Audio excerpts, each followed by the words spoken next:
That's Journey to the West, one of the most famous stories in Chinese history. It was written about 400 years ago, and it's still loved today. On the surface, it's a fantasy adventure, but underneath, it quietly shows how people in ancient China understood life, power, and human nature. Let's start with the story. A Buddhist monk named Tang Sanzang is chosen for an important mission.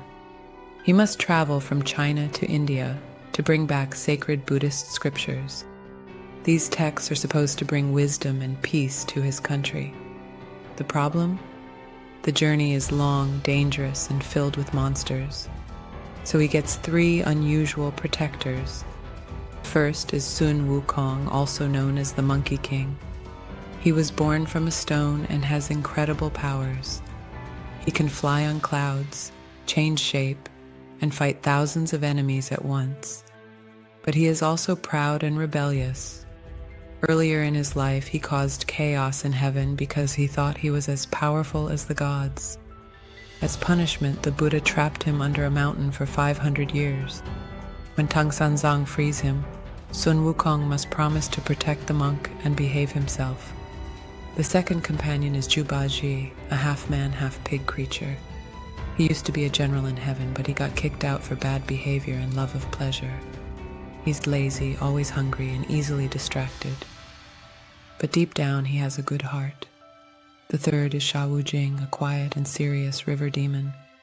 He was also once a heavenly soldier who made a mistake and was punished. He doesn't talk much, but he's strong, loyal, and dependable. Together, the monk, the monkey, the pig, and the river warrior travel west. Along the way, they face 81 different challenges. Demons try to eat the monk, believing his holy body will give them immortality. There are magic traps, fake friends, cursed kingdoms, and endless dangers.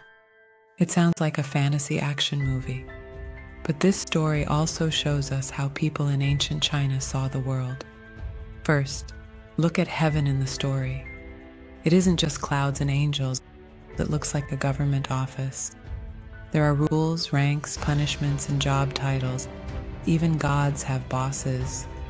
This reflects ancient China, where society was very organized and based on hierarchy. Everyone had a role, from emperor to farmer.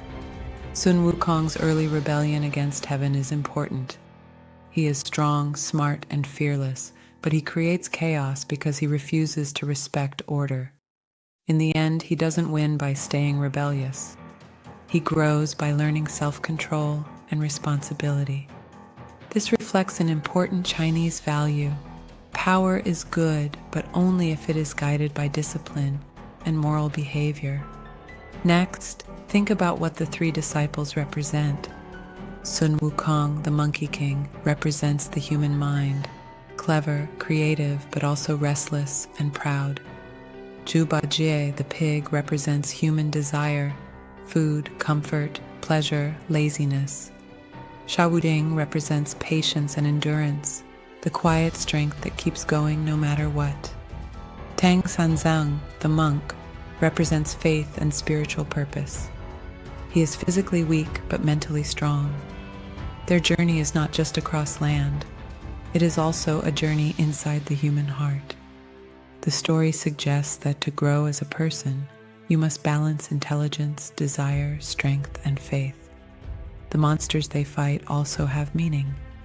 Many of them were once animals, spirits, or even former heavenly beings who became evil because of greed or ambition.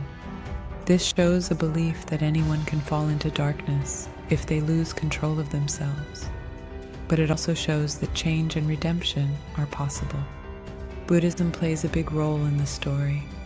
The idea of facing many hardships to reach enlightenment comes from Buddhist teachings. Suffering is not pointless. It helps people grow wiser and more compassionate. Each challenge on the journey is like a test of character. There's also humor and hidden criticism in the book. Some gods are lazy. Some officials care more about rules than fairness. This reflects how ordinary people in ancient China sometimes felt about their own government. Powerful and important, but not perfect. For Western viewers, this story might feel like a mix of The Odyssey, a superhero team, and a spiritual quest. But for Chinese audiences, it is also a cultural mirror.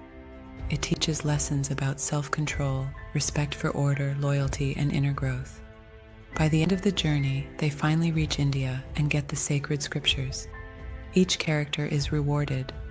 Sun Wukong becomes a Buddha. Juba Jie and Sha Wujing receive spiritual titles. Tang Sanzang completes his mission and brings wisdom back home. The message of the story is simple but deep. True strength is not just about fighting enemies. It's about controlling yourself, staying kind, and keeping your purpose even when the road is hard. So Journey to the West is more than just a story about a monkey, a pig, and a monk. It's a window into how people in ancient China understood life, power, and the journey to become a better person.